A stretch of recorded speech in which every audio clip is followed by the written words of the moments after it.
قرآن حکیم نے بھی سورہ آل عمران کے آخری رکوع میں ذکر کو سب سے پہلے اور سب سے اہم عامل کی حیثیت سے شمار کیا۔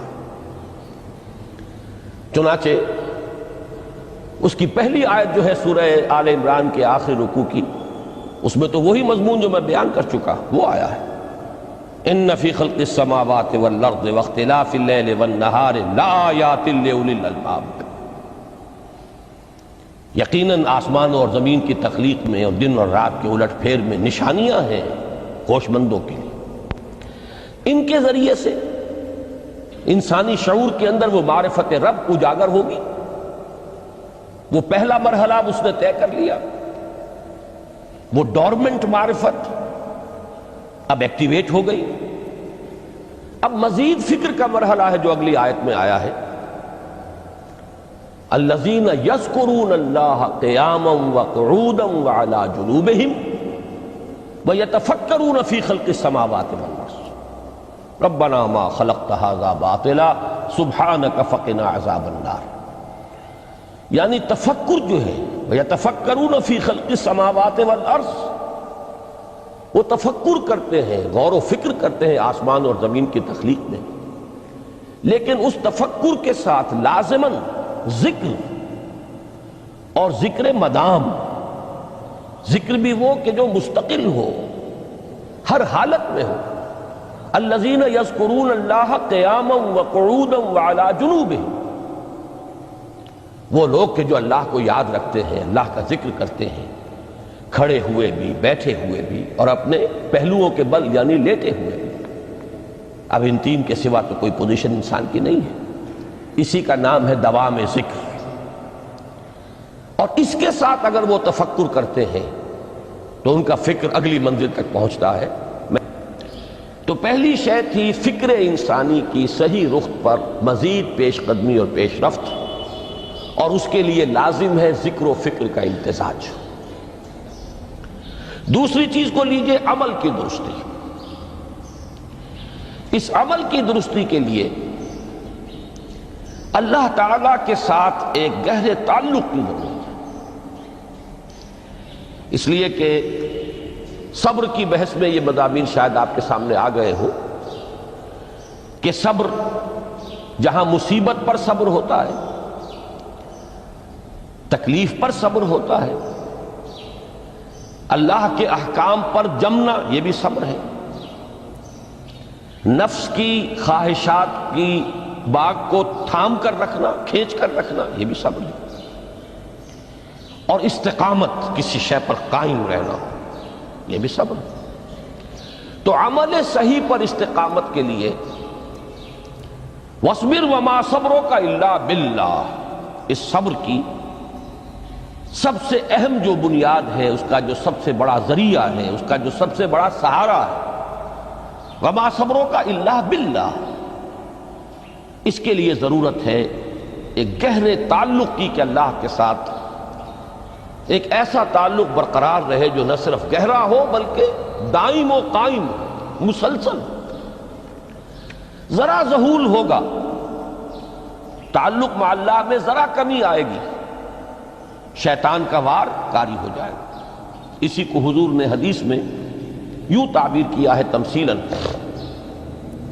کہ جو دل اللہ کی یاد سے غافل ہے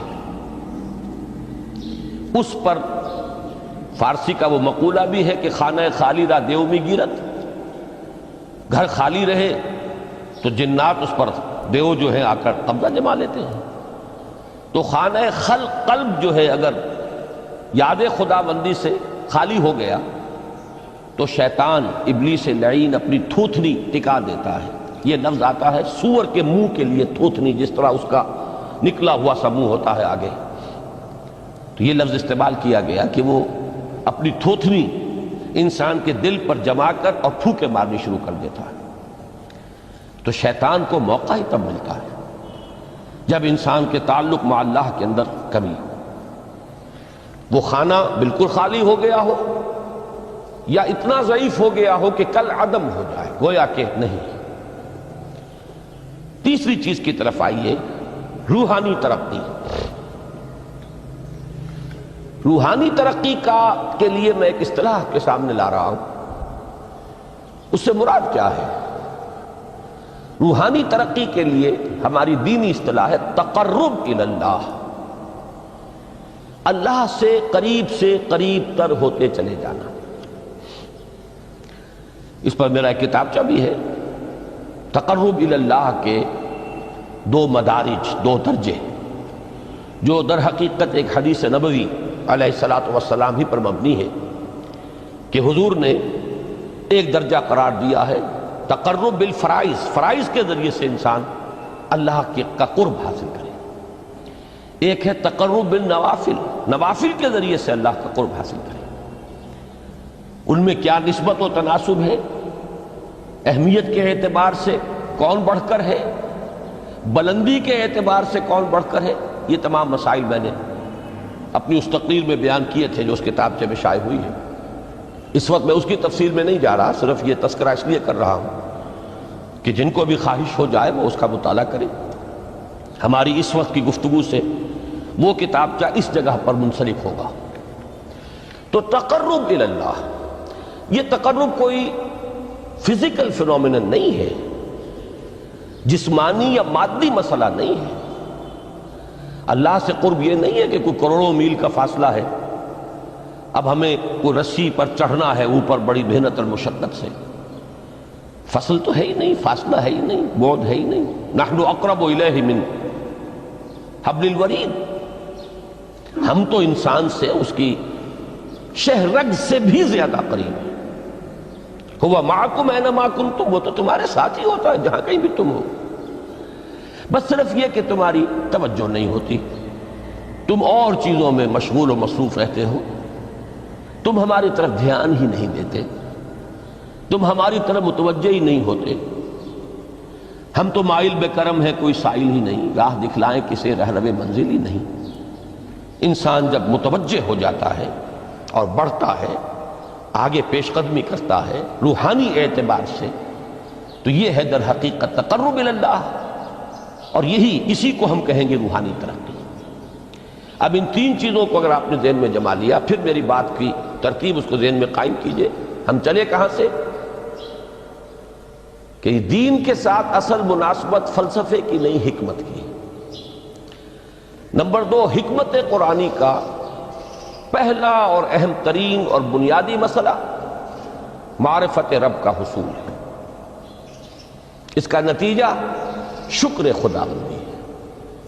اس کا ذریعہ آیات آفاقی، آیات انفسی، اور سب سے بڑھ کر آیات قرآنیہ ہے جو الذکر ہے، جو تذکرہ ہے، جو ذکرہ ہے. لیکن اس پہلے مرحلے کو اگر کوئی انسان بفضل ہی تعالی، اللہ کے فضل و کرم سے طے کر لے، اب اس کے سامنے تین مسئلے: فکر کی مزید پیش رفت، مزید پیش قدمی صحیح رخ پر، اس کے لیے ذکر اور فکر دونوں کا امتزاج لازمی ہے.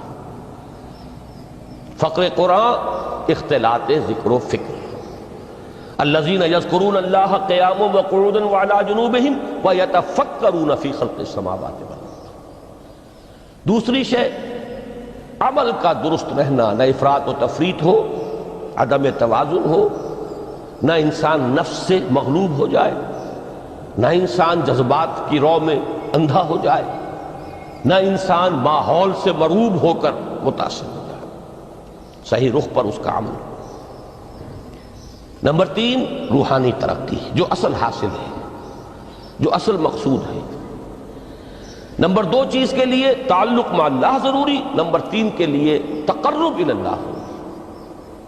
اب غور کیجئے، ان تینوں چیزوں کا بڑا گہرا تعلق ہے نماز کے ساتھ. ان تینوں کے لیے ستون کی حیثیت نماز کو ہے. لہذا ایمان کے بعد یا معرفت رب کے بعد حکمت دین کا اہم ترین مسئلہ نماز، صلاۃ. اس لیے کہ ایک طرف یہ انسان کو اللہ کے ساتھ ایک گہرے تعلق کا ذریعہ فراہم کرتی ہے. اپنے تمام مصروفیات میں سے ان مشغولیتوں میں جن میں گم ہونے کا خدشہ ہوتا ہے، نکلو۔ 24 گھنٹے کے معمولات میں سے کم 5 مرتبہ تو لازماً نکلو، اور اپنے آپ کو ذرا، اپنے حواس کو بھی، اپنی باطنی کیفیات کو بھی ذرا تازہ کرو۔ اگر کوئی گندگی، نجاست، کسی طرح کی ناپاکی کا کوئی معاملہ ہے، طہارت حاصل کرو۔ طہارت سے تمہارے اندر روح کو بھی بالیدگی ہوگی، تمہارے حواس بھی تازہ ہوں گے، تم گویا کہ بحیثیت کل تمہاری ہستی چاق و چوبند ہو جائے گی۔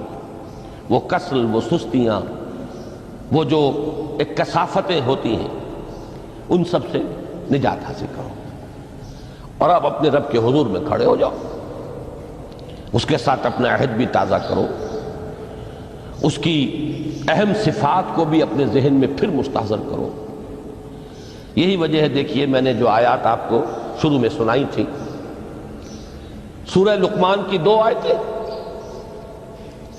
پہلی آیت میں اس کا ترجمہ کر چکا، دوسری آیت وَلَقَدْ وَإِذْ قَالَ لُقْمَانُ لِابْنِهِ وَهُوَ يَعِظُهُ يَا بُنَيَّ لَا تُشْرِكْ بِاللَّهِ إِنَّ الشِّرْكَ لَظُلْمٌ عَظِيمٌ۔ اس کے بعد درمیان میں کچھ مضمون آ کر پھر وہ آیہ مبارکہ آئی، یا بنی اقم الصلاۃ وامر بالمعروف وانہ عن المنکر واصبر علی ما اصابک۔ گویا کہ اہم ترین چیز، بنیادی ترین چیز، اللہ کو محض پہچان لینا کافی نہیں ہے، یاد رکھنا ضروری ہے۔ اللہ یاد رہے گا تو فکر صحیح آگے بڑھے گا، اللہ یاد رہے گا اور اس کے ساتھ ایک گہرا تعلق جو ہے برقرار رہے گا تو عمل درست رہے گا۔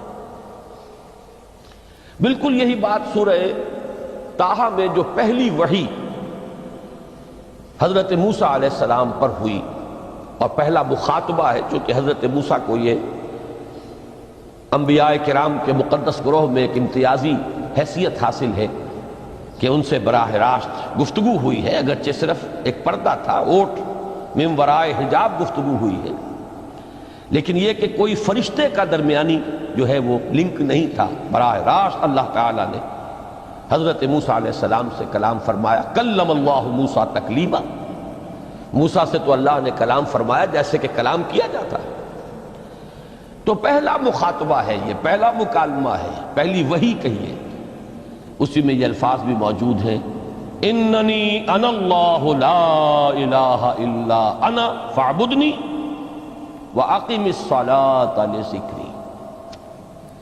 یہ گویا کہ حکمت قرآنی کا ایک بہت بڑا خزانہ ہے یہ آیت مبارکہ، کہ خود حضرت موسیٰ علیہ السلام کو جو ہدایت دی جا رہی ہے، میں ہوں، میں اللہ، اننی انا اللہ لا الہ الا انا، میرے سوا کوئی معبود نہیں، فاعبدنی، بس میری بندگی، میری عبادت، میری پرستش، میری محبت، اس کو اختیار کرو۔ وَأَقِمِ الصَّلَاةَ لِذِكْرِي، اور نماز کو قائم رکھو میری یاد کے لیے۔ بلکہ اسی سلسلہ کلام میں آگے چل کر سورہ طٰہٰ میں آتا ہے، کافی گفت و شنید کے بعد جب حضرت موسیٰ نے کچھ معذرت بھی کی، کچھ دعائیں بھی کی، اللہ نے ایک دعا قبول بھی کی کہ ان کے بھائی کو بھی شریک کر دیا، حضرت ہارون کو بھی۔ اس کے بعد پھر جب فرمایا کہ اب جاؤ فرعون کی طرف، تو اس میں فرمایا وَلَا تَنِيَا فِي ذِكْرِي، اور دیکھنا یہ جو عظیم مشن تمہارے کندھے پر آ گیا ہے، بڑا بھاری اور کٹھن ایک فرض ہے جو تم پر عائد ہو گیا ہے، اس کے لیے سب سے بڑی تمہارے پاس جو قوت کا ذریعہ ہے وہ نماز ہے۔ اقیم فلا تنیا عن ذکری، میری یاد میں کبھی غفلت نہ کرنا، اس میں کبھی کوئی کمی نہ آنے دینا۔ جیسا کہ میں نے عرض کیا تھا کہ جیسے ہی وہ تعلق جو ہے کمزور پڑتا ہے یا منقطع ہو جائے معاذ اللہ، تو پھر انسان گویا کہ شیطان کے لیے ایک لقمہ تر بن جاتا ہے۔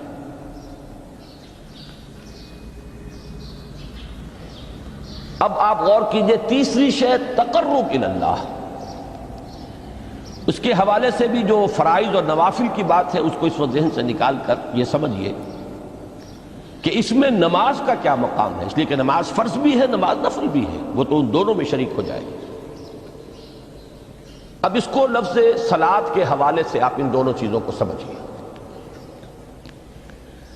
صاد لام واو یا یہ چونکہ حروف علت ایک دوسرے سے بدلتے رہتے ہیں، یہ جو مادہ ہے اس کی جو خالص لغوی اصل ہے، جو خالص عربی زبان میں اس کا بنیادی مفہوم ہے، وہ آگ جلانا یا آگ تاپنا یا آگ سینکنا، حرارت حاصل کرنا۔